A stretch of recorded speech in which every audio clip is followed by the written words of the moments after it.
Sometimes, when I make a great effort, I can remember her scent, the sweetness of her breath. Serena. Serena? Why can't I see you more clearly? This was taken on that crisp winter night at our mutual friend's hunting lodge. We came back indoors, laughing, giddy as teenagers.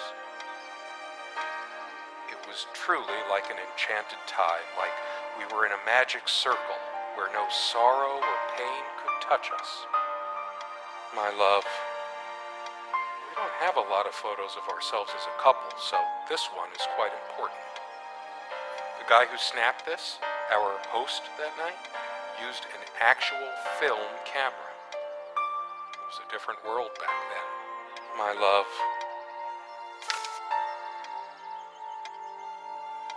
You always put too much salt in, dear. Think about your pressure. The furniture came with the cabin. Considering how off the beaten path this place is, that helped make up our mind. This one wobbles. I always meant to do something about that, but somehow never got around to it. Sometimes she would brush her leg against mine under the table when we were eating. A curious, sensual thrill.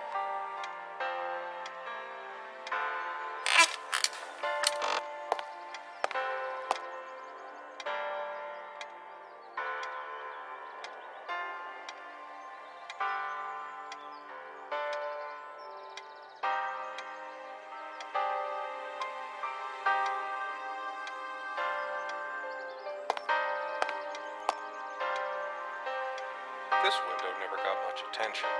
Then again, the view isn't nearly as spectacular. Priorities, right?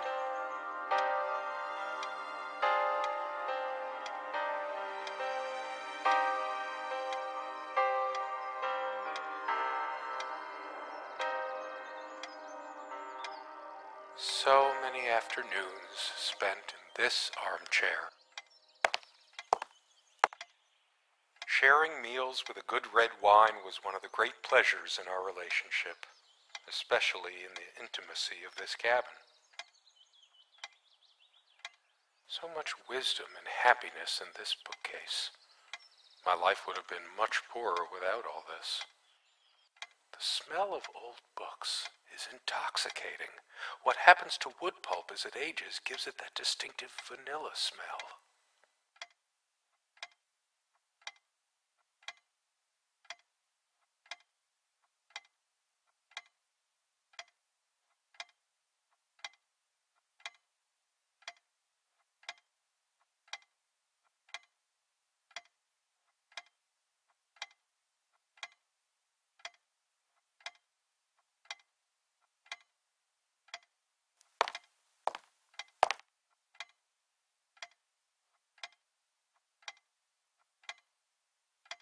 She made this with her own hands. She was really good.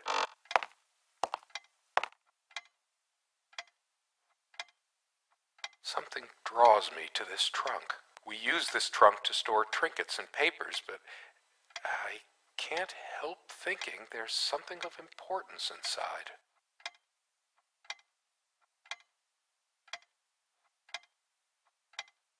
Come, love, with peace in your heart, said Niamh of the ice-blue eyes. Blue eyes. It's based on an Irish folktale. Warrior poet Oisin goes to Tirnanog, a Celtic otherworld known as the Land of Youth and Promise.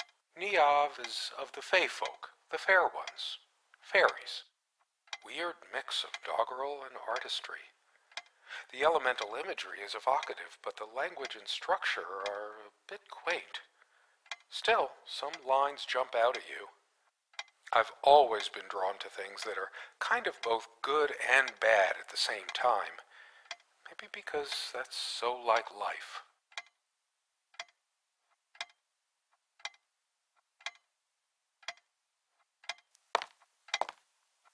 Our refuge from the world, a place of warmth and passion.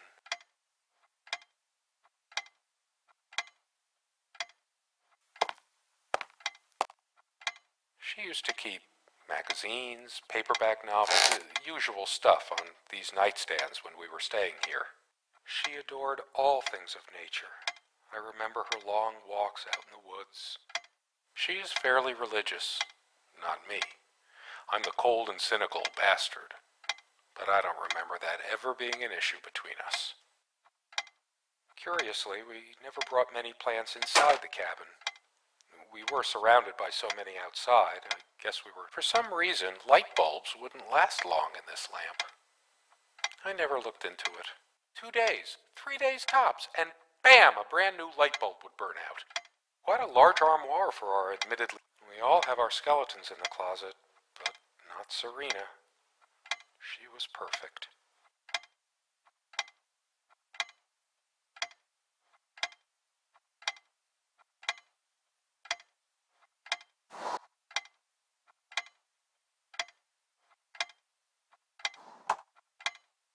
I'm not sure why. Maybe later. There's nothing of interest inside the closet anyway.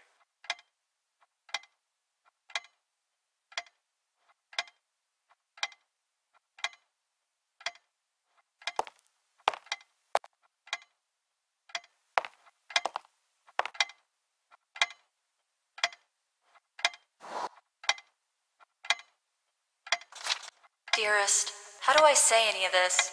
I like your way with words, but if I don't write this, I don't know what I'll do. My life feels so unreal now, dreamlike, but wonderfully so. Let me try, even if clumsily. The hours I spent with you when we last met are precious to me. I was so lost such a short time ago. Everything seemed drained of color and feeling. I think we were meant to find each other, to bring meaning to our lives again, make sense of the confusion shrouding both of us. When we stepped into the crystal silence of the snowy woods, away from the chatter of the guests, all nature seemed expectant, as if holding its breath, witnessing a rare moment of something infinitely better than what life in the ordinary run of things has to offer. Do you remember how the light crust of the snow glittered in the reflected light of the country house? How the copse of trees in which we walked was haloed with a magical aura?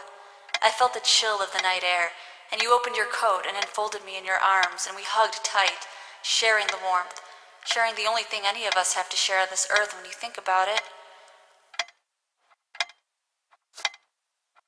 I still can't understand. Even the features of her face feel hazy and distant, like remnants of a broken dream.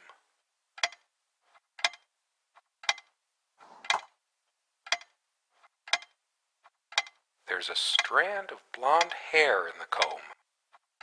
Yes, blonde hair like sun rays. I'm remembering. Hers. I used it too, when shaving. There's only an outhouse, and for some reason, whoever erected the rickety thing didn't think to include wall-to-wall mirrors, so this came in handy. Should I dust for fingerprints? After all these years, it permanently smells of her and her perfume.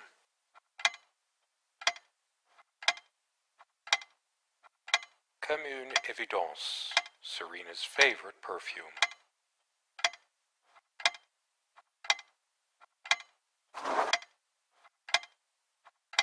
They prevent my blood pressure from skyrocketing. Doctor's orders.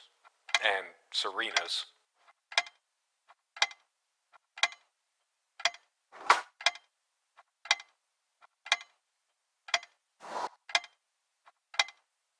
These keys are for the cabin and the car. If the keys are here, does she have her spare? I should probably stay here in case she doesn't. Did she even have her own spare?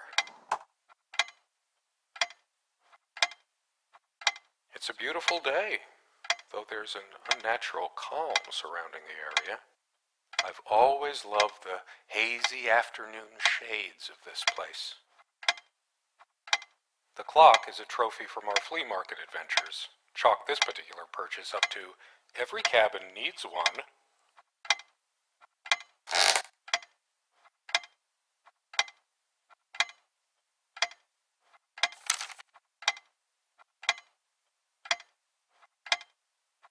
She was special.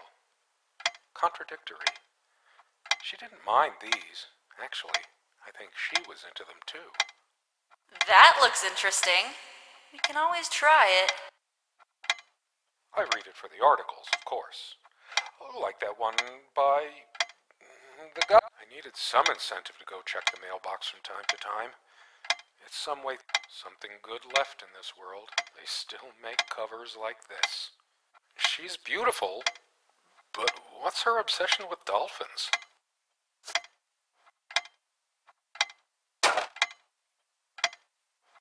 Sometimes we joked we needed to be so far out in the woods because that's how our sex life was.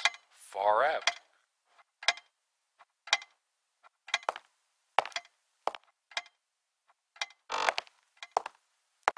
No, I don't want to leave right now.